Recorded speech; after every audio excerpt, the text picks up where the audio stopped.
So we used to use this brace and a 14 millimeter bolt in the middle. We would bend this down and we would put a bolt in through the bottom.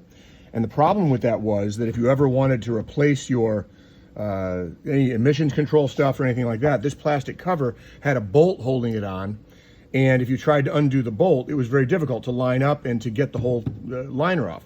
So what we do now is we just cut this off and we mount underneath here. We just take the buttress brace and mount it flat through to this surface. And the cool thing is there's a little spot weld here that corresponds with the bolt that is sticking through underneath. So if you reach under here, there's a 10 millimeter bolt holding the plastic on.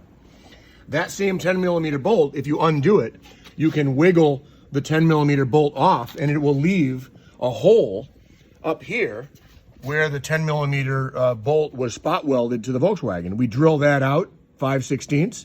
We use a long stainless fastener and 2 nuts on the bottom, one to hold the brace in place and another one to hold the plastic liner. Hopefully that makes sense.